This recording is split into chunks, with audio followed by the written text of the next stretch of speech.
Hello दोस्तों, स्वागत है आप सभी का आपके अपने इस यूट्यूब चैनल चैंपियन भारतवर्ष पे। आज की इस क्लास में हम लोग जो है आपके कक्षा 10th का जो है चैप्टर नंबर 8 को शुरू करने वाले हैं, जिस चैप्टर का नाम है त्रिकोणमिति का परिचय यानी कि इंट्रोडक्शन ऑफ ट्रिगोनोमेट्री। ठीक है, अब देखिए सबसे पहले इस चैप्टर को शुरू करने से पहले हम लोग जान लेंगे कि किस प्रश्नावली में किसके बारे में जानकारी लेना है। ये जो चैप्टर है अभी तक आपने नहीं पढ़ा था, यानी कि निचले क्लास में जैसे कि 9th तक आपको इसके बारे में कुछ जानकारी नहीं थी, और ये आपके 10th से ही पढ़ना है और 10th से हायर एजुकेशन तक जाइएगा तो आपको ये देखने को मिलेगा ही मिलेगा। पहला प्रश्नावली 8.1 में हम लोग बात करेंगे त्रिकोणमितीय अनुपात के बारे में। त्रिकोणमितीय अनुपात क्या होता है इसके बारे में हम बतलाएंगे। त्रिकोणमिति का यूज कैसे करते हैं, किस चीज में होता है, ये सारी बातें हम बतलाएंगे। उसके बाद आएगा 8.2, इसमें हम कुछ विशेष प्रकार के जो है त्रिकोणमितीय अनुपात के कोणों के बारे में बात करेंगे। उसके बाद जो है 8.3 में आपका क्या करेंगे जी, पूरक कोण। और पूरक कोण क्या होता है, दो कोणों का योग जो है 90 डिग्री होता है, उसी को हम लोग क्या कहते हैं, पूरक कोण कहते हैं। तो उसमें हम लोग किसको जानेंगे जी, उसमें भी त्रिकोणमितीय अनुपात होता है, उसमें भी हम लोग त्रिकोणमितीय अनुपात के बारे में जानेंगे कि किस तरह से हम लोग उसका त्रिकोणमितीय अनुपात निकाल सकते हैं या किस तरह से होता है जी। ठीक है, 8.4 में आएंगे हम लोग, जो भी सीखे रहेंगे 8.1 में, 8.2 में, 8.3 में जो भी हम लोग सीखे रहेंगे उसका हम लोग किस में यूज करेंगे जी, उसी सौर समीकरणों का हम लोग यूज किस में करेंगे, 8.4 में करेंगे। और इसमें जो है अधिकतर जो मिलेगा आपको वो सिद्ध करने वाला ही मिलेगा। ठीक है, इतना तक आपको समझ में आ गया। अब हम लोग इसके आगे चलते हैं जी। इसके आगे क्या है जी, हम लोग जो है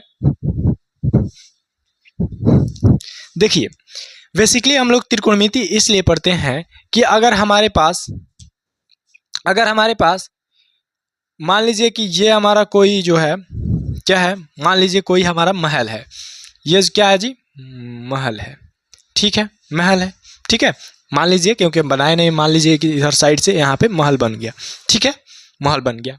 अगर कोई व्यक्ति इसी बेस से इसका जो है, यानी कि ये आपका जो धरती हो गया, धरती पे महल बनेगा, बिल्कुल सही। अब देखिए यहाँ से कोई व्यक्ति अगर यहाँ पे देखता है, यहाँ से कोई व्यक्ति यहाँ पे देखता है, उसको क्या कहते हैं, वो अगला चैप्टर है। ठीक है, लेकिन अगर हमको यहाँ से यहाँ तक की दूरी पता हो और यहाँ से यहाँ तक की दूरी पता हो, यानी कि उसकी ऊंचाई पता हो, यहाँ से यहाँ तक की दूरी पता हो, ठीक है, तो अगर हमसे कोई ये पूछ दे कि यहाँ से यहाँ तक की दूरी क्या होगा, तो कैसे निकालेंगे भाई? या कह दे यहां से यहां तक की दूरी दे दे, यहां से यहां तक की दूरी दे दे और इसको पूछ दे, ऐसा भी हो सकता है। या क्या करे, इन दोनों को दे दे और यहां महल की ऊंचाई पूछ दे, ये भी हो सकता है। यानी कि तीनों कंडीशन यहां पे बन सकता है। तो इसी को सॉल्व करने के लिए हम लोग त्रिकोणमिति का प्रयोग करते हैं। ठीक है, एक जो है इसी सभी को हम लोग जो है सॉल्व करने के लिए त्रिकोणमिति का प्रयोग करते हैं। और पाइथागोरस प्रमेय से भी हम लोग इसको सॉल्व कर सकते हैं। पाइथागोरस प्रमेय जो है, पाइथन एक जो है प्रमेय अपना दिए थे, उससे भी हम लोग सॉल्व कर सकते हैं। ठीक है, तो यही इस दूरी को ज्ञात करने के लिए हम लोग जो किसका उपयोग करते हैं जी, तो वही हम लोग त्रिकोणमिति का उपयोग करते हैं। ठीक है, चलिए जी, अब आते हैं यहाँ पे जो दिख रहा है, अब इस सब के बारे में जानते हैं। ये जो दिख रहा है ये हमेशा जो है, कोई भी महल बनेगा तो ऐसे तो नहीं, तिरछा तो नहीं बनेगा, नहीं बनेगा, बिल्कुल नहीं बनेगा। कोई एक्सेप्शन होता है, उसके बारे में नहीं पढ़ रहे हैं। ठीक है, तो यानी कि यहाँ पे सीधा होगा, और कोई भी सीधा होता है, कोई भी चीज वो कितना डिग्री का कोण बनाता है, 90 डिग्री का कोण बनाता है। यानी कि ये जो दिख रहा है ये क्या, कितना डिग्री पे झुका है, 90 डिग्री पे। ठीक है, यानी कि 90 डिग्री पे। ठीक है, बिल्कुल सही।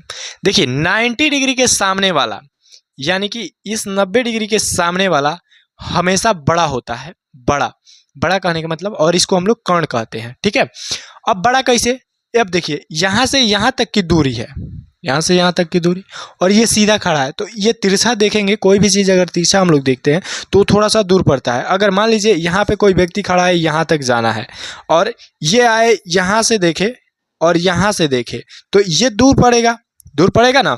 और यही व्यक्ति यहाँ पे घसक करके आ जाए तो ये सीधा है, ये पास पड़ेगा, ये दूर पड़ेगा। ठीक है, तो उसी तरह से 90 डिग्री के सामने वाला हमारा क्या होता है जी, कर्ण होता है, हाइपोटेनस। इसको H से डिनोट करते हैं। ठीक है, बिल्कुल सही। अब आगे बढ़ते हैं जी। हमेशा जिस भी कोण से लिया जाए, मान लीजिए हम इसको कोण लेते हैं थीटा, ठीक है, इस कोण का नाम हम लोग थीटा दे दिए, ठीक है। अगर थीटा के सामने वाला हमेशा क्या होता है जी, लंब होता है, लंब यानी कि परपेंडिकुलर, ठीक है। और जो बच जाता है या कह लीजिए जो थीटा का बेस होता है वही हमारा आधार होता है। ये हमारा क्या हो गया जी, आधार, यानी कि इसको बी से डिनोट करते हैं, बेस हो गया, ठीक है। यहां तक समझ में आया। अगर ऐसा ऐसा हो सकता है, देखिएगा इसी को हम बना रहे हैं, क्योंकि कोण को समझ लिए तो आप प्रश्नावली 8.1 आपसे बिल्कुल बन जाएगा, टेंशन नहीं लेना, सिर्फ फॉर्मूला 2-3 को याद करना है। अब देखिए हमने क्या करा थी, अगर मान लीजिए इसका नाम दे देते हैं ए, बी और सी, ठीक है, कोई दिक्कत नहीं, कोई परेशानी नहीं। इसका भी हम लोग ए, बी, सी मान लीजिए हम सेम यही लिखे हैं, सेम यही लिखे हैं। अब देखिए यहाँ पे तो 90 डिग्री हो गया। अगर हम इस थीटा को यहाँ पे रख ले, यानी कि इसको हम थीटा माने, इसको नहीं माने, हमारा मर्जी भाई, मान लीजिए इस समय हमारा मर्जी, हम समझ। तो यहाँ पे अगर थीटा नहीं मानते हैं, यहाँ पे अगर थीटा मानते हैं, यानी कि इस कोण से हम लोग चलते हैं, तो 90 डिग्री के सामने वाला तो हमेशा क्या होगा जी, कोण होगा ही, ठीक है। लेकिन बदलेगा क्या चीज, ये जो लंब और आधार था ये बदल जाएगा, और खेल इसी पे ही पूरा है। इसको समझ गए, मतलब समझ गए। अब देखिए जैसे हम लोग अब बतलाएं कि थीटा के सामने वाला क्या चीज होता है जी, लंब होता है, और इसको क्या कहते हैं, यहाँ पे P से डिनोट करते हैं। और ये जो बच जाता है ये हमारा क्या होता है, आधार, यानी कि बेस, B से हो गया। तो इसको अगर वास्तव में इसे पलट दिया जाए तो इसे सीधा करिएगा, देखिएगा कैसे होगा। क्योंकि हम लोग कोई भी वस्तु रखते हैं, तो जैसे मान लीजिए ये धरती है, तो हम लोग इसको ऐसे नहीं रख सकते हैं, इसको जब रखेंगे तो ऐसे रखेंगे, ठीक है। भले हम इमेज में बना दे इसे, कोई दिक्कत नहीं है, लेकिन रखेंगे तो ऐसे ऐसे रख सकते हैं आराम से। अब देखिए इसको वास्तव में हम लोग जब ये आधार है तो आधार धरती से सटा होना चाहिए। तो अब देखिएगा इसको अगर ऐसे घुमाते हैं, इसको ऊपर ले जाते हैं, तो ये तो हमारा बी हो गया, ये हमारा क्या हो गया जी, सी हो गया, ठीक है 90 डिग्री, और ये हमारा क्या हो गया, ए हो गया, ठीक है। और इस कोण से हम लोग चल रहे हैं तो ये हमारा क्या हो गया, लंब हो गया। ये तो हमारा कर्ण रहेगा ही रहेगा, कर्ण यानी कि एच, और ये हमारा क्या हो गया, आधार। देखिएगा हमने इस तीनों में कुछ समझाया है, उसको ध्यान से सुनिएगा। हमने इसमें यह समझाया है फर्स्ट वाले में कि अगर ये कोण लेते हैं तो लंब ये होगा, लेकिन जैसे हम लोग कोण को बदलते हैं, ये 90 डिग्री वाले कोण को नहीं, 90 डिग्री कोण के सामने वाला जो भुजा होगा वो हमेशा हमेशा कर्ण होगा, यानी कि कर्ण लंबी भुजा ही होती है, ठीक है। हमने इसमें समझाया कि अगर कोण को यहाँ से लेते हैं तो ये लंब बन जाता है, लेकिन जैसे कोण बदलते हैं, इसको लेते हैं तो ये हमारा कोण लंब नीचे यहाँ पे बन जाता है। तो उसका टेंशन नहीं लेना है कि लंब नीचे कैसे आ गया, इसका टेंशन नहीं लेना है। तो हमने क्या करा, इसी इमेज को अगर सीधा करके देखे तो यहाँ पे हमारा क्या आया, आधार आया। सॉरी हमने शायद इसको लंब नीचे आएगा, इससे कोई मतलब नहीं है। हमको सिर्फ ये देखना है कि ये थीटा कहाँ है, यानी कि किस कोण से हमको देखना है, किस कोण से हमको देखना है, उसके सामने वाला हमेशा लंब होगा, ठीक है। इस तीनों में हम लोगों ने ये समझा। अब आते हैं हम अपने मेन मकसद पे। अब देखिए त्रिकोणमितीय अनुपात।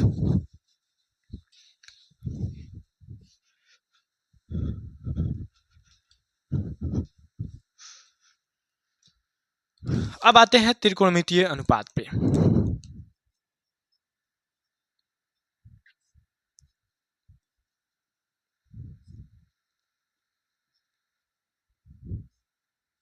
ठीक है, अब देखिएगा त्रिकोणमितीय अनुपात में हमारे पास होता है साइन, कॉस और टेन। ध्यान रखिएगा साइन का उल्टा जो होता है वो कॉसेक होता है, या सबसे पहले हम लोग त्रिकोणमितीय अनुपात लिख ही लेते हैं। पहला होता है साइन थीटा, दूसरा होता है कॉस थीटा, तीसरा टेन थीटा, चौथा cot theta, sec theta, cosec theta, ठीक है। अब देखिए आते हैं यहाँ पे, इसके अनुपात के बारे में चर्चा हम लोग करेंगे कि कौन कितना के बराबर होता है, कौन कैसे होता है। ये हो गया कैसे जी, अभी हमने जो कोण यहाँ पे बनाया था ऐसे, जैसे यहाँ पे हमारा P था, हम लोग जिस कोण से ले रहे थे वही थीटा होता है। इस कोण से लेंगे तो ये थीटा हो जाएगा, थीटा बदल जाएगा। कभी ऐसा होगा कि इस थीटा के जगह पर यहाँ पे कहेगा C, यहाँ पे C कोण दे देगा तो हम लोग C से लेंगे, सिंपल। कोण हमको, कोण यहाँ पे दिया रहेगा थीटा, तो थीटा से चलेंगे। C दिया है तो इसका मतलब C ही कोण है कि नहीं। अब देखिए यहाँ पे आते हैं, यहाँ पे एक चीज देखना है, साइन वो होता है कौशिक के उल्टा, कौशिक होता है साइन के उल्टा। उसी तरह से होता है हमारा कॉस होता है हमारा सेक के उल्टा, और सेक होता है कौशिक के उल्टा। उसी तरह से हमारा टेन होता है कॉट के उल्टा, और कॉट जो होता है वो हमारा किसके उल्टा होता है जी, टेन के उल्टा होता है। ठीक है, इसको हमेशा याद रखना है। इसको अगर याद रखते हैं तो आपको ज्यादा जो है याद करने की कुछ जरूरत नहीं है इसमें। अब आते हैं इसके अनुपात के बारे में चर्चा करते हैं। इसका जो होता है अनुपात वो होता है P/H। अब कहिएगा P का मतलब हमने बतलाया था जी क्या होता है, लंब। H का मतलब हमने बतलाया था कर्ण, और B का मतलब हमने बतलाया था आधार। ठीक है, इसको ध्यान में रखना है, बस कुछ नहीं करना है। अब देखिए पहले हमने P/H को लिया, अब इसमें लेंगे दूसरे वाले में B/H को। ठीक है, अब इस H को हटाने के बाद इस 10 में आ जाएगा P/B। ठीक है, अब देखिए सब उल्टा चल रहा है, साइन कौशिक का उल्टा, तो इसको उल्टा कर देंगे तो हमारा 10 का उल्टा करेंगे तो कॉट के लिए बनेगा, तो 10 का उल्टा B को ऊपर कर देंगे, P को नीचे। उसी तरह से सेक किसके उल्टा होता है, कौशिक का, तो कौशिक हमारा B/H है तो ये हो जाएगा H/B, और ये सेक कौशिक है तो ये साइन का होता है तो साइन हमारा H/ हो जाएगा P। ठीक है, यही हमारा होता है त्रिकोणमितीय अनुपात 6 गो। इसी को याद करना है, सिर्फ 3 को याद करिएगा, 3 खुद से बना लीजिएगा। ठीक है, यहाँ पे 3 खुद से याद करिएगा, 3 बना लीजिएगा। बस इस प्रश्नावली में 8.1 में बस इतना ही रटना था, इतना ही समझना था। एक फॉर्मूला और है हमारे पास, वो है हमारा पाइथागोरस परिमेय। यहाँ पे लिख देते हैं, यहाँ पे साइड में।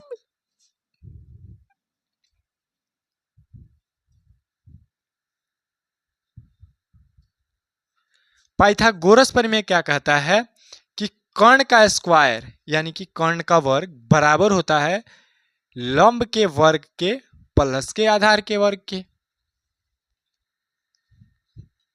ठीक है, ये हमारा फॉर्मूला यही कहता है। अब देखिए अगर हमको सिर्फ कर्ण ज्ञात करना हो तो कर्ण हमारा इधर जाएगा, स्क्वायर तो रूट कर देगा, तो ये हमारा क्या हो जाएगा जी, लंब का वर्ग प्लस आधार का वर्ग। ठीक है, उसी तरह से अगर लंब को लेते हैं तो ये इधर आएगा तो माइनस हो जाएगा कर्ण में से, और ये लंब रूट पर चढ़ जाएगा, उससे आप आसानी से निकाल सकते हैं।